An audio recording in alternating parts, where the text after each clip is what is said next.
Γεια σας. Καθώς βλέπετε έχω ανεβάσει πολλά βίντεο όπου προσπαθώ να σας βοηθώ στην εκμάθηση της Ιταλικής γλώσσας. Να σου πω την αλήθεια, ναι, είναι και για μένα ευκαιρία να μιλώ τη γλώσσα σας, παρόλο που δεν τη μιλώ καλά καθόλου. Αλλά όπως λέμε στα αγγλικά και στα ιταλικά, το μυστήριο, το secret, il segreto, που δεν είναι μυστήριο επειδή το λέω, είναι πάρα πολύ εύκολο.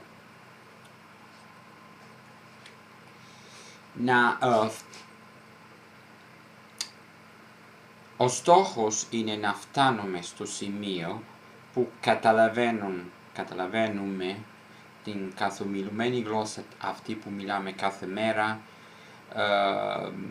δηλαδή καταλαβαίνουμε τη γλώσσα που θα καταλάβαινε και θα μιλούσε ένα παιδί ίσως 2-3 χρονών. Αυτό σημαίνει ότι ξέρουμε πάρα πολύ καλά τις βασικές, εμείς λέμε γραμματικές λέξεις, όπως για, δια, 1, 2, 3 αριθμούς. Ξέρουμε όλα αυτά με αυτές τις λέξεις με τις οποίες μπορούμε να καταλαβαίνουμε άλλες λέξεις που δεν ξέρουμε μέσω εξήγησης. Δηλαδή ο άλλος άνθρωπος που είναι παραδείγματος χάρη Έλληνας ή Ιταλός μπορεί να σας εξηγεί καινούργιες λέξεις χρησιμοποιώντας βασικές λέξεις που εσείς ξέρετε. Έτσι, εάν δεν ξέρετε απλά ή semplice, μπορείτε να πείτε είναι άλλος τρόπος να πείτε εύκολο, λιγότερο πιο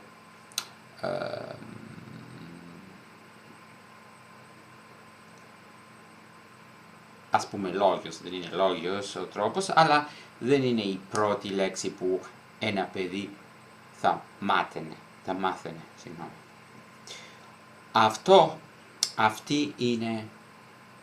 Αυτός είναι ο τρόπος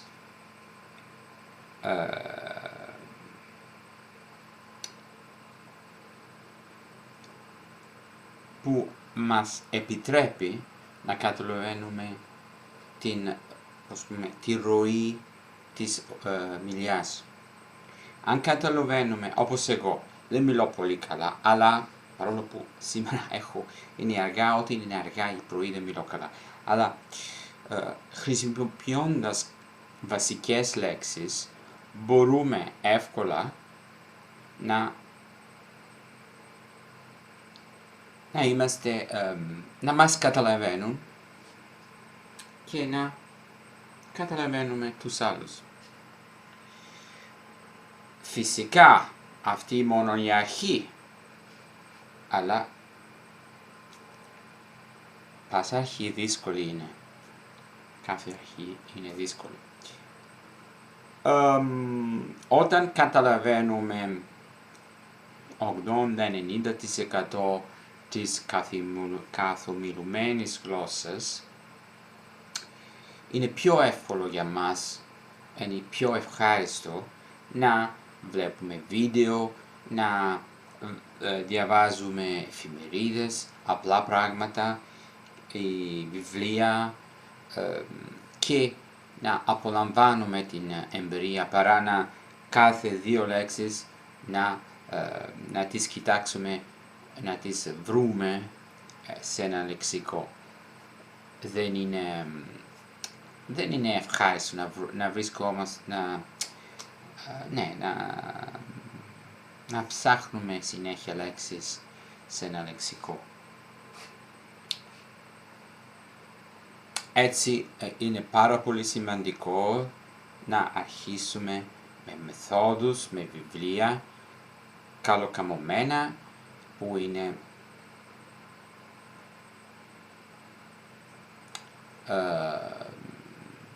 αρχίζουν από βλέπετε όταν μου έρχεται η κατάλληλη λέξη χρησιμοποιώ έναν άλλο τρόπο να πω αυτά που λέω. Αρχίζουν πάρα τα βασικά και προχωρούν προς τα πιο δύσκολα. Έτσι νομίζω ότι εάν ξέρετε όλες τις λέξεις σε συμφραζόμενα, αυτό σημαίνει και ότι όχι μόνο πρέπει να ξέρετε λέξεις, αλλά ξέρετε πώς χρησιμοποιούν και πώς να τις βάζετε μαζί. Και αυτό γίνεται μόνο με συνεχή αν εκτίθενται συνεχώς στην γλώσσα που πρέπει να μαθαίνετε. Παραδείγματος χάριν, πρόσφατα εγώ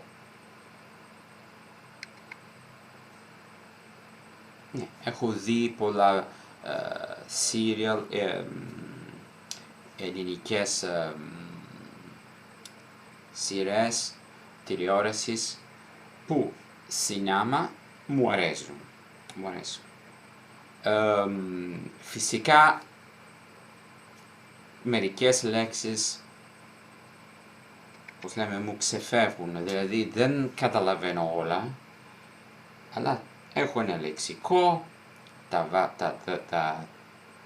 τις γράφω αυτές τις λέξεις ή σταματώ το βίντεο, εάν μπορείτε να το κάνετε, και έχω ένα παλιό λεξικό και δεν τα βρίσκω εδώ, έχω το ίντερνετ.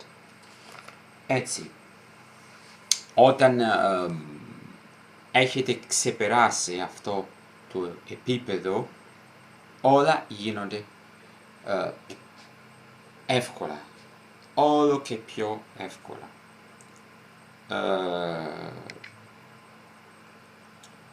Φυσικά πρέπει να υπάρχει καμία προσπάθεια και καμιά φορά δεν καταλαβαίνετε, κάνετε λάθη, γίνεται. Εάν δεν γίνεται, δεν μαθαίνετε. Μαθαίνουμε και κάνοντας λάθη, σφάλματα, οτιδήποτε. Το σημαντικό είναι να μαθαίνουμε, δηλαδή να υπάρχει κάποιος ή κάτι που μας διορθώνει και έτσι κάθε λάθος που κάνουμε είναι βασικά ένα βήμα προς εμπρός. Δηλαδή, εμείς τα έχουμε μέσα, κάθε φορά που κάνουμε κάτι που δεν είναι σωστό, είναι ευκαιρία να έχουμε ένα λάθος μείον λιγότερο και έτσι μαθαίνουμε και διαμέσου λαθών. Φυσικά σε αυτή την κατάσταση, παραδείγματος χάρη που μιλώ τώρα, κανείς δεν είναι εκεί να με διορθώνει. Αλλά καμιά φορά ξαναβλέπετε το βίντεο που έχετε κάνει ή τι έχετε ηχογραφήσει και εσείς διαπιστώνετε ότι κάνατε λάθη και τα βλέπετε, γιατί υπάρχουν λάθη που κάνουμε που δεν το ξέρουμε και άλλοι λάθη που κάνουμε επειδή είναι δύσκολο να το πω, αλλά δεν μας βγαίνει καλά. Τη στιγμή που το λέμε, το νιώθουμε και διορθωνόμαστε. Έτσι, διορθώνουμε τον εαυτό μας, δηλαδή. Και αυτό είναι. Έτσι, να συγκεντρωθείτε στις βασικές λέξεις, στις βασικές δομές της γλώσσας, ούτως ώστε μπορείτε να καταλαβαίνετε τι όταν ο κόσμος μιλάει σε μια όχι πολύ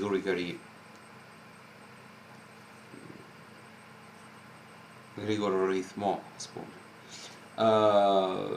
Αυτό είναι πάρα πολύ σημαντικό. Άλλο πράγμα που θέλω να πω, ότι ναι, η προφορά είναι σημαντική ως ένα σημείο. Δηλαδή, νομίζω ότι το να μιλάει κανείς μια ξένη γλώσσα σημαίνει ότι έχει διαφορετικές ικανότητες που κάνουν αυτή την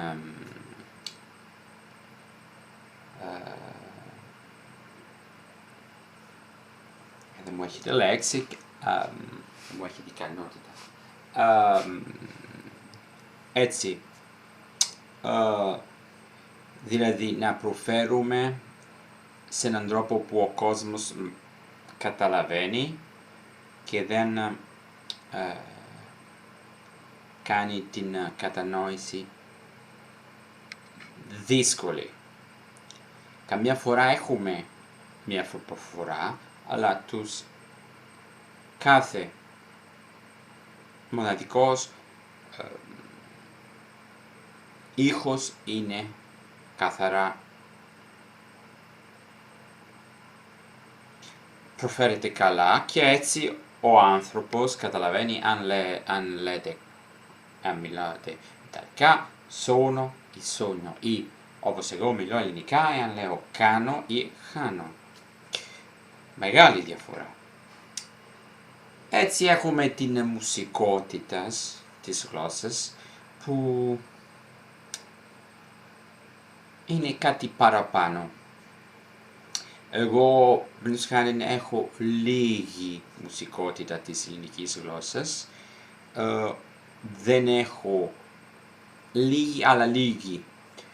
Δεν σημαίνει ότι δεν έχω καθόλου τίποτα ελληνικό. Ακούγοντας πολλές ώρες τη γλώσσα, κάτι μπαίνει στο υποσυνείδητο και ίσως για σας έχω ιταλική προφορά, αλλά σας λέω, αν ένας Ιταλός με ακούει τώρα, δεν νιώθει ότι αυτό που λέω μοιάζει και τη μουσικότητα με την ιταλική γλώσσα. Δηλαδή ο καθένας νιώθει αυτό που είναι διαφορετικό.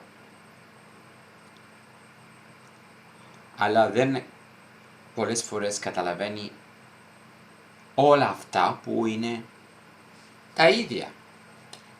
Μιας χάριν, υπάρχει ένας κλίμακας, έτσι δεν είναι.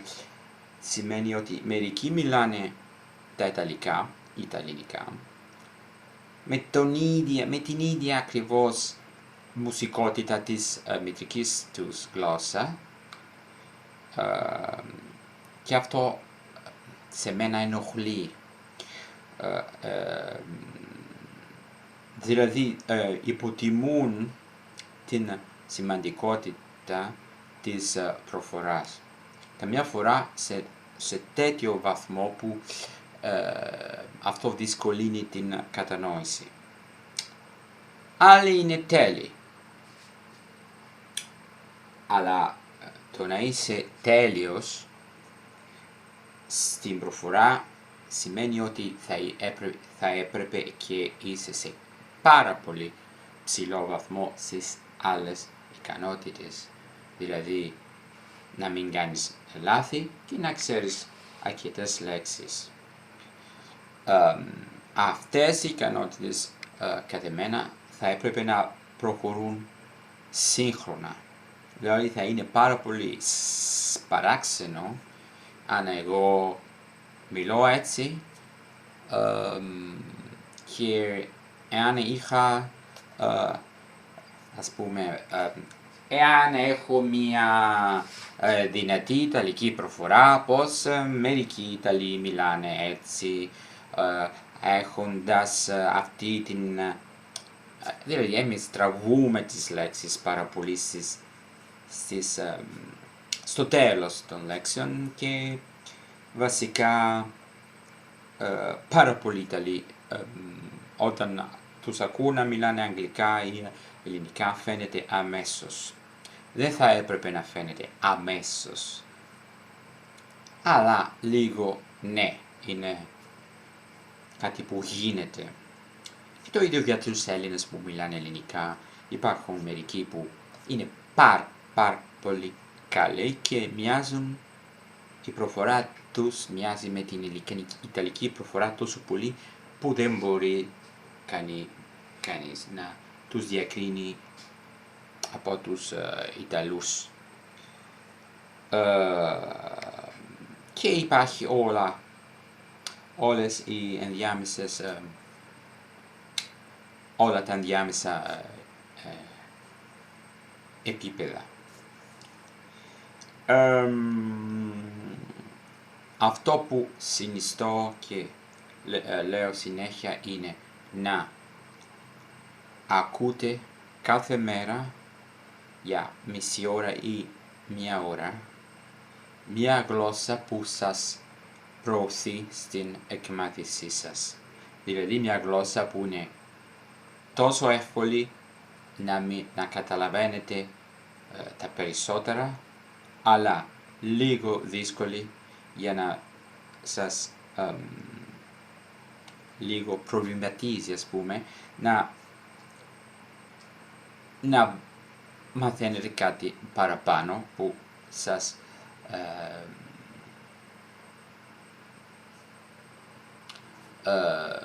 έτσι μπορείτε να καλυτερεύετε το επίπεδο σας. Συγγνώμη αν μιλώ έτσι, δεν είναι ότι εγώ συνήθως μιλώ έτσι στις γλώσσες μας. Cioè quando parlo italiano, when I speak English, I usually have another way of speaking much more fluent. Lo stesso per l'italiano. Ναι, όταν μιλώ ελληνικά πηγαίνω λίγο αργά γιατί ακόμα δεν μου έρχονται τόσο αυθόρμητα, αλλά αν μου δίνετε κανένα μήνα, μερικούς μήνες, ναι, ίσως καλύτερα να το πω, θα είμαι πάρα πολύ πιο καλός. Γεια σας.